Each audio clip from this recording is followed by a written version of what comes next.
What? Oh, thank you too. Thank you. Oh man, I gotta tell you, my thighs are so incredibly sore. I'm afraid to ask. You ever go hiking?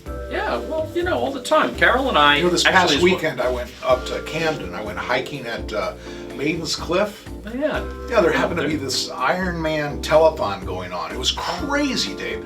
All these spectators cheering me on, just cheering and cheering. I'm like, I'm not a racist. I am not a racist. And every time I would repeat that, they cheered even louder. Racist, Steve? Yeah, an Ironman telethon is a race, Dave. If you are in a race, you are a racist. I was in that race. Ergo, well, you do the math. First of all, Steve, anyone who knows you are a lot of things. Well, thank you. You're an idiot, naive, self-centered, conceited, egotistical. I told you my testicles were off limits. No one touches my testicles. I'm sure. But a racist? You are not a racist. And second, Steve, I think it's an Ironman triathlon, not a telethon. I wouldn't expect you to understand sports, Dave. Maybe they were just yelling at you to get out of the way. Oh, maybe. Then I got to wondering if maybe this was some kind of a junior division competition. Because I almost, and I'm embarrassed to admit this, I almost got passed by a little 10-year-old on my uphill climb. 10-year-old? Yeah. Until little Susie accidentally rolled down the ravine. Susie rolled? Yeah. Oh, the wheelchair. Yeah. Relax. Little Susie and Mitzi are going to be just fine. Who's Mitzi? Her seeing eye dog.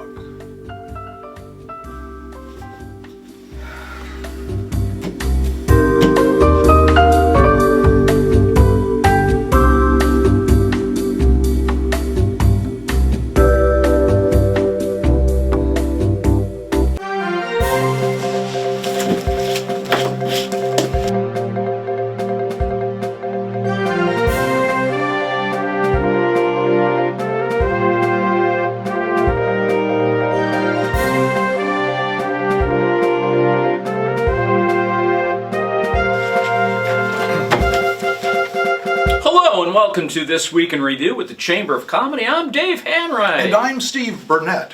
And this week's update brought to you by Maine Repertory Theater and Monica Del Rizzo's Matronly Mannequins. For the showroom or your bedroom, make your next lovable fiberglass lass a mannequin from Monica. Dave? Steve, we've all heard of celebrities making cameo appearances. Yes, we have. Well, how about a celebrity making an appearance on an actual cameo? Retired librarian Connie Milf of the Any Day Now assisted living community in Purge Mountain was unloading a bunch of her belongings at the group home's quarterly flea market recently. And among her table of trash was an oval, pewter-framed marble piece of jewelry that contained a profile etching of the late Will Geer. The actor best known for playing Grandpa Zeb in the 70s family television classic series, The Waltons. No word on whether there was ever a relationship between the two, but at one time, Connie was an aspiring Hollywood makeup artist before her own looks fell apart and the library card came a-calling. And at a price tag of just 50 cents, Darvine Clopperfield of neighboring Pepper Ridge thought this celebrity cameo was a steal of a deal, as she always thought fondly of Grandpa Walton. Well, who didn't? The overalls, the hat. His work ethic. We, of course, wish Darvine and Connie the very best of luck. We really spent a lot of time on a story that wasn't really any sort of breaking news. People love these special interest stories, Dave. Trust me. Like this one right here. Lobsters are red, but sometimes they're blue. But here's a new one out there that's going to shock the tamale out of you. That rhymes, Steve. It did? Yeah. Oh, I'm not very good with math, so I... Yeah. You're a poet and don't even Realize that you are. Yeah, but my feet show it. How so? Well, they're Longfellows. Thank you, Ringo. Caught off the coast of Son of a Beach, this 34-pound crustaceanic wonder of the sea is believed to be the only known plaid lobster of its kind. You gotta wonder what a plaid lobster would taste like, Dave. I'm guessing much like a red lobster, Steve. Except for the plaid part, I'm guessing. Probably. Yeah.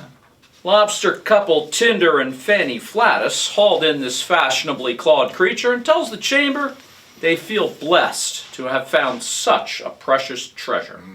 When pressed for their plans for their newfound friend, Fanny replied, "We're gonna eat it, you dumbass." We wish them nothing but the very best of luck. In other news, we've all heard the old saying, by the skin of their teeth. Yes. But how about by the extra skin near his eye? Yes, our very own Steve Burnett has parted ways with his skin tag that nestled comfortably under his left eye for the better part of 3 years. Affectionately referred to as Acrocordon Gordon, those very close to Burnett, okay, it was Steve, tells us the skin tag was mysteriously removed in the very wee morning hours of October 11th at Mr. Burnett's residence. When pressed as to the remedy Steve used to break ties with Gordon, Steve replied, "I can't go into details, but dental floss, scissors, and courage were 3 very important components of this process." Sources report this was the first in a long time Steve used floss for any purpose. Gordon could not be reached for comment. We, of course, wish me the very best of luck. In other news, Horatio Bulge claims to hold the world record for eating the most figs in a 24-hour period of time. 2,714. Which begs the next obvious question, who cares? Dave? Steve? In just a couple of weeks, we'll be hosting a very special Halloween edition of our Chamber of Comedy update. I've been told it's going to be very scary. Anytime you're wearing a live mic is scary, Steve. That's true.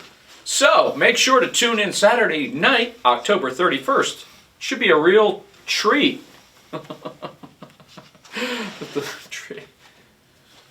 With the holiday season fast approaching, the hottest new childhood gadgets are making their way to the stores, the catalogs, and the computer screens. But can families even afford these high-tech tinker toys, especially this year? With a very personal note that's bound to draw a tear or two, if nothing else but because of its length. Here's Steve. Thanks, Dav. When I was growing up in Ohio, we didn't always have what we wanted, but I remember always having what we needed. Loving parents, a roof over our head, and more canned fruits, vegetables, and minced ox snout than I'm willing to admit. Steve didn't don the Levi's jeans. His bell-bottom dungarees would just have to be the Sears plain pockets. Yes, if you looked middle class up in the phone book, you'd see a picture of the Burnett family. And that was fine by me. It was Christmas, 1972, and Santa's stash for me that year was an embarrassing sweater, a toy dump truck, 1 orange, and a small stuffed Snoopy.